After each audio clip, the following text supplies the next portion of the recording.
कार्तिक मास की दशमी तिथि हो, शुक्ल पक्ष की हो या कृष्ण पक्ष की, बताइए कौन किसने विष्णु पुराण सुना है? हाथ उठाओ। विष्णु पुराण का 5वां अंश कार्तिक खंड वर्णन करता है। अगर कभी जीवन में कोई तुम्हें कह दे कि तेरी किस्मत में सुख नहीं है, तेरी किस्मत में धक्के खाने लिखे हैं, तेरी किस्मत में हमेशा दुख लिखा है, तो उसकी सुन लो। पर अंत में केवल एक बात याद रखना, बेलपत्री का बीच वाला भाग और गौ माता का सुबह का दूध अगर मिल जाए तो भाग्य में लिखा दुहक भी आता है तो आएगा, पर उस दुहक में भी सुख की अनुभूति होगी। दुहक आएगा पर दुहक का भान तुम्हें नहीं होने देगा। बेलपत्री शिव महापुराण की कथा ध्यान से सुनो। कभी जीवन में मौका मिले तो अगर तुम्हारे घर में गौ माता हो या किसी गौशाला से सुबह का ताजा देसी गाय का दूध मिल जाए तो उस बेलपत्री के बीच भाग पर थोड़ा दूध लगाकर, नीचे के भाग पर भी थोड़ा दूध लगाकर, दोनों पत्तियों में गाय का घी लगाकर भगवान शंकर महाराज के शिवलिंग पर सप्रेम अर्पित कर देना। जिंदगी में एक बार किसी भी सोमवार की अष्टमी के दिन यदि यह कर दोगे तो दुहक तुम्हारे पास भटक भी नहीं सकता। सुख की अनुभूति होगी, दुहक में भी सुख का एहसास रहेगा। बीच वाली पत्ती पर ऊपर जम के बोलो गाय का दूध। चाहे कोई लिख दे तुम्हारे भाग्य को, चाहे कोई कह दे तेरी किस्मत में दुहक लिखा है, आ जाएगा तो आ जाएगा, पर एक बेलपत्र और गौ माता का दूध बड़े से बड़े दुहक को टाल देता है। भगवान शंकर महाराज के साथ कभी छल मत करो। अगर तुम्हारे पास गाय का दूध है तो शिवजी महाराज को चढ़ाओ। गाय का दूध नहीं है तो जल चढ़ा कर लगा दो। बेलपत्र नहीं तो शिवजी महाराज की मूर्ति उठाकर चढ़ा दो। बेलपत्र और दूध न हो तो मंदिर में झाड़ू लगा दो। झाड़ू भी न हो तो पास जो कपड़ा है उससे मंदिर पोंछ दो। वो भी न बने तो मंदिर में पड़े फूल पत्तियों को उठाकर भगवान शंकर महाराज का श्रृंगार कर दो। ये भी न बना तो मंदिर के बाहर रखे बुच्चू के दियों को उठाकर कोने में रख दो। इतना भी न बने तो मंदिर में जाल रहे पूछ को झाड़ दो। अगर ये भी ना हो सके तो मंदिर से बाहर निकलते समय शिवजी महाराज के शिखर का दर्शन करते हुए चले जाओ। शिखर दर्शन सर्व पाप नाशक है। जब तुम शंकर महाराज के पास गए हो तो सुख का अनुभव होगा। यमराज कहते हैं सुनो चिकेता, एक गौ माता की रक्षा करने वाले प्राणी को यमराज का हाथ नहीं लगता, उसकी रक्षा हम स्वयं करते हैं। इसीलिए कहो तुम्हारे प्राणों को हम नहीं लेंगे, हम तुम्हें गौसेवा के भाव से मुक्त कर देंगे। स्कंद पुराण के कार्तिक खंड में भी वर्णन है कि जो तुलसी की डंडी को घी में भिगोकर अपनी कामना के साथ भगवान के सामने दिए में जला देता है उसे नया जन्म नहीं मिलता, वह भगवान के गोलोक धाम में स्थायी हो जाता है। दियों के प्रकार भी बताए गए हैं, कुल मिलाकर 24 प्रकार के दीप बताए गए हैं और उनमें सर्वोत्कृष्ट दीप तुलसी दल का माना गया है। बत्तियों का भी क्रम है, लंबी बत्ती और गोल बत्ती में बड़ा अंतर है। गोल बत्ती और लंबी बत्ती में जमीन आसमान का फर्क है। ध्यान से सुनो, गोल बत्ती किस पर जलती है और लंबी बत्ती किस पर? स्कंद पुराण और विष्णु पुराण दोनों कहती हैं कि जो लंबी बत्ती होती है वो पितरों, पूर्वजों और वंश वृद्धि के लिए पीपल व बड़े वृक्षों के नीचे जलाई जाती है, और जो गोल बत्ती होती है वह देवताओं के मंदिरों में, हनुमान जी, राम जी, शिव जी महाराज के मंदिरों में लगाई जाती है। गोल बत्ती इसीलिए कि मन का वह वृत्त तुम्हारे चरणों में टिका रहे और एक दिन हम भी वैकुंठवास करें। सहस्त्रवली बत्ती की परंपरा भी है। माताएं बैठकर 108 या सहस्त्र बत्तियां बनाकर भगवान के सामने जलाती हैं। स्कंद पुराण में 108 और सहस्त्रवली बत्ती का प्रमाण मिलता है।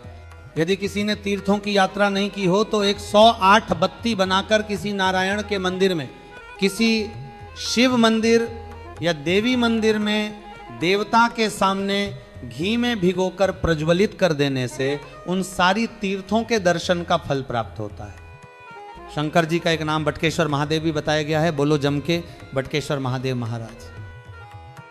एक बात का विशेष ध्यान रखना, यदि व्यापार नहीं चल रहा, दुकान पर धन नहीं आ रहा, घर में लक्ष्मी टिकी नहीं है तो एक उपाय है, बके पेड़ के नीचे या पीपल के पेड़ के नीचे उस मिट्टी को गीला करके पीपल के पत्ते पर शंकर जी का शिवलिंग बनाओ और उसे बटकेश्वर महादेव महाराज के नाम से पूजो।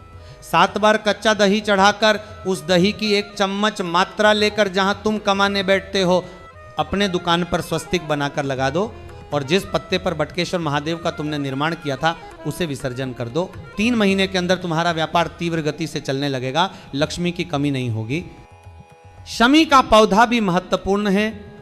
शमी वृक्ष की आराधना से शत्रु द्रोही दूर होते हैं। पंचदशमी का शमी पूजन विजयदशमी के भाव से दशमी पर शमी पत्र की पूजन की प्रथा रही है। यदि कोई तुम्हें बहुत परेशान कर रहा है, अत्यधिक तनाव दे रहा है और तुम हताश हो, तो किसी भी पांचवीं दशमी को शमी वृक्ष के नीचे बैठकर घी का दीपक जलाकर शुद्ध जल तांबे के पात्र में रखकर अर्पित करो। पहले दीप जलाना, फिर वृक्ष को जल अर्पित करना और एक चावल का दाना समर्पित कर बाबा से प्रार्थना करो, बाबा मेरी तकलीफ दूर करो। शंकर महाराज की कृपा से विपरीत भी मित्र बन जाते हैं और वे पास आ जाते हैं। शमी की आराधना, शमी की पत्ती का शिवलिंग पर अर्पण, ये सारे दुख स्वयमेव समाप्त होने लगते हैं। याद रखना, वृक्षों में भी प्राण होते हैं, वे भी जीवित हैं, उनसे भी संवेदना जुड़ी हुई है। शंकर की उदारता, करुणा और शिव उपासना पर विश्वास रखो। यदि वास्तविक विश्वास होगा तो शिव हर जगह हर घड़ी दिखने लगेंगे। शिव के बिना कुछ भी नहीं दिखाई देता। स्कंद पुराण में 5 तीर्थों और उनमें रहने वाली मगरी की कथा भी आती है, जिसने तीर्थ पर निहित जल में मगरी पाई, वह खींचकर भीतर ले जाती थी। पर अर्जुन ने संतों से कहा कि मैं बिना तीर्थ के स्नान किए नहीं जाऊंगा। जब अर्जुन उस तीर्थ में कूदे तो मगरी ने उसे पकड़ लिया। पर जिस बिंदु पर शंकर महाराज का छींटा पड़ा हुआ जल का बिंदु था, वही बूंद मगरी पर पड़ते ही वो अप्सरा बनकर बाहर निकल गई। अप्सराएं बोलेंगी, हम 5 अप्सराएं हैं, वर्चा, सुरमई, सामई, बुदबुदा, लता, और हम देवलोक में निवास करती थी।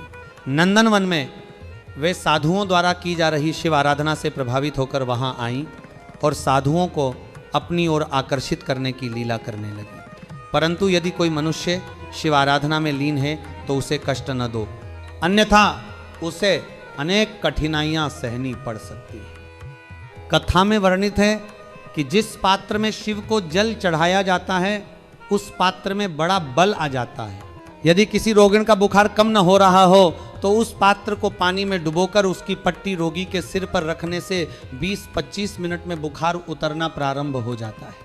इसीलिए शंकर महाराज को अर्पित पात्रों में भी विशेष शक्ति है। शरद पूर्णिमा का भी महत्व बताया गया है। उस रात को भोलेनाथ महाराज को एक श्वेत चावल का दाना समर्पित करो और चंद्र की पूर्ण रोशनी में यदि कोई गंभीर रोग पीड़ित हो तो एक छोटी सी बेलपत्री को शिव पर चढ़ाकर श्री शिवाय नमस्तुभ्यं कहकर उसकी शक्ति अवश्य देखो। यदि किसी को मुंह में छाले होते हैं या पाचन संबंधी समस्या है तो बेलपत्र को पीसकर गोली की तरह पानी से निगलने से लाभ मिलता है। शरद पूर्णिमा की रोशनी औषधीय पौधों में बल उत्पन्न करती है और कई रोगों को समाप्त कर देती है। हमारे कुबेरेश्वर धाम में भी पूर्णिमा पर बेलपत्र रखकर रात्रि में प्रभाव देखा गया है। वही बेलपत्र रोगी के लिए औषधि बनकर उपयोग किया जाता है। फिर शमी, शंकर और अप्सराओं की कथा आगे बताती है कि यदि कोई शंकर भक्ति में डूबा हुआ है तो उसे परेशान मत करना। अप्सराएं कितनी भी लीला कर लें, साधु की एक झलक भी नहीं हिला सकी।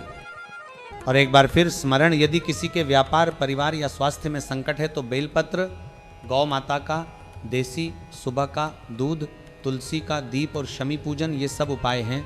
इनसे शंकर महाराज की कृपा प्राप्त होती है और जीवन में सुख की स्थिति आती है। ये कथा प्रेम और श्रद्धा से सुनो और जहां जहां मैंने महाराज लगाने की आवश्यकता समझी वहां लगा दिया है, और जहां उचित ठहरता हो वहां और के विराम चिन्ह रखें ताकि पाठ में वह वैसा भाव बना रहे जैसा पुराणों के गंभीर पाठ में रहता है।